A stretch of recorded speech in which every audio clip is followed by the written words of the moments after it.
warahmatullahi wabarakatuh. Halo Halo semua. semua, jadi kami kelompok keempat. Selamat datang di video talk show kita hari ini. Kali ini kita bakal bahas topik yang penting banget, yaitu perkembangan pemikiran pendidikan di Indonesia setelah masa Renaissance. Pendidikan itu kan jadi dasar utama buat ngebangun bangsa. Dan perjalanan pendidikan di Indonesia punya sejarah yang panjang banget, dari sebelum masa penjajahan sampai sekarang. Di sini kita bakal bahas gimana awalnya pendidikan di Indonesia yang masih tradisional terus berubah karena pengaruh penjajahan sampai akhirnya jadi bagian dari perjuangan bangsa buat meraih kemerdekaan dan kesetaraan. Di sini saya tidak sendiri, kita juga bakal dengar gimana pandangan dari narasumber tentang perjalanan pendidikan ini, dari yang sederhana banget sampai menghadapi berbagai tantangan di masa penjajahan. Oke, sebelum itu kita kenalan dulu nih dari samping kanan saya. Yang pertama cowok sendiri, laki-laki yang ganteng, jadi langsung saja. Baik, halo, nama saya Emil Hidayat dan di video kali ini saya akan berperan sebagai narasumber. Oke, kalau teteh yang paling di ujung. Halo, perkenalkan saya Nurlani Febriantiana sebagai narasumber di talk show kali ini. Oke, jadi tanpa menunggu lama lagi, mari kita langsung bertanya kepada narasumber hebat kita. Jadi pertanyaan pertama itu, bisa diceritain nggak gimana sih kondisi pendidikan di Indonesia sebelum masa penjajahan? Siapa dulu nih yang mau jawab? Oh baik. Oke. Sebelum masa penjajahan itu, pendidikan di Indonesia itu sifatnya masih tradisional dan informal. Biasanya pendidikan terjadi di keluarga, komunitas, atau lewat lembaga adat. Fokusnya lebih ke keterampilan hidup, kayak bercocok tanam, berburu, sama nilai-nilai spiritual yang diajarin oleh tokoh adat atau agama, seperti itu. Oke, bagaimana dengan saudara Emil, sorry? Oke, baik. Jadi hampir mirip ya sama jawabannya Mbak Nurul. Jadi sebelum datang penjajahan itu, pendidikan di Indonesia itu simpel banget.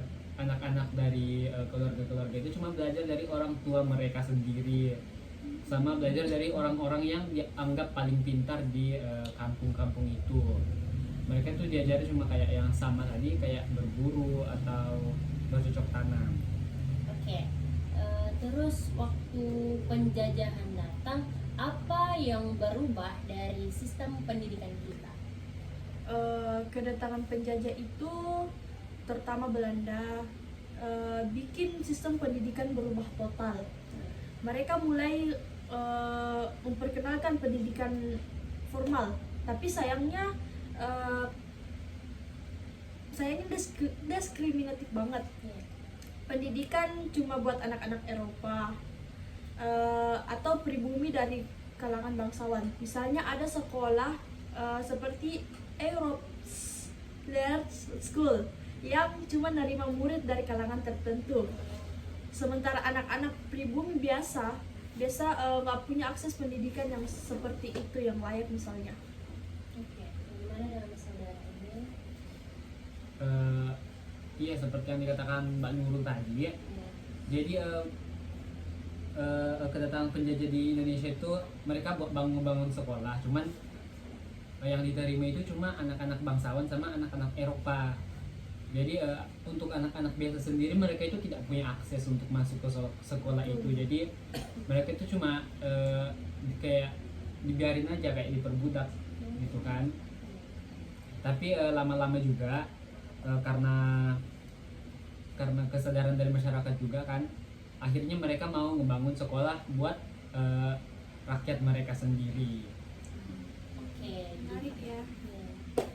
Sekarang kita beralih ke pertanyaan terakhir di akhir sesi pertemuan kita dengan narasumber ini. Jadi pertanyaan yang terakhir itu, menurut kalian pelajaran penting apa yang bisa kita ambil dari perjuangan pendidikan zaman itu? Kalau menurut saya sendiri itu yang paling penting semangat kebangsaan, keadilan, dan kesetaraan dalam pendidikan. Kita bisa belajar kalau pendidikan itu bukan cuma soal akademik, tapi juga pembentukan karakter, kesadaran sosial, dan alat buat melawan penjajahan, baik secara fisik maupun mental. Seperti itu. Gimana saudara Emil? Oke, baik. Yang bisa kita ambil dari pendidikan yang dulu itu adalah semangat pantang menyerah ya. Ya, Itu perjuangan Yang paling Ki penting Hajar sih. Dewantara. Ya. Perjuangan Ki Hajar Dewantara itu ngajarin baca tulis, ngajarin semangat nasionalisme dan perlawanan.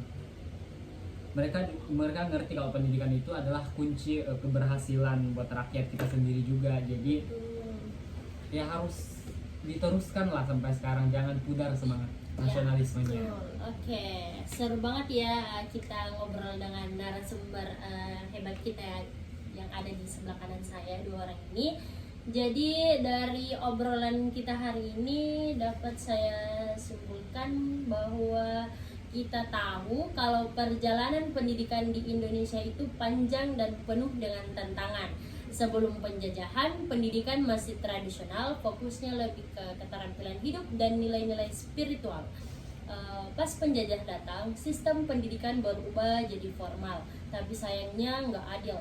Hanya golongan tertentu yang bisa sekolah, sementara mayoritas rakyat pribumi nggak punya kesempatan yang sama. Tapi dari masa itu kita bisa belajar tentang pentingnya semangat kebangsaan, keadilan dan kesetaraan. Pendidikan bukan cuma soal pelajaran di sekolah, tapi juga alat untuk melawan penjajahan dan membangun karakter bangsa. Nilai-nilai ini masih relevan sampai sekarang, jadi penting buat kita terus berjuang supaya pendidikan bisa dirasakan semua orang. Semoga pembahasan tadi bikin kita lebih sadar pentingnya pendidikan buat masa depan. Kalau begitu, saya terima kasih kepada dua narasumber yang telah bisa meluangkan waktunya untuk hadir di tempat ini di podcast kita hari ini. Oke, sekian podcast yang dapat kami sampaikan. Wabillahi taufiq wal hidayah. Wassalamualaikum warahmatullahi wabarakatuh. Pamit undur diri.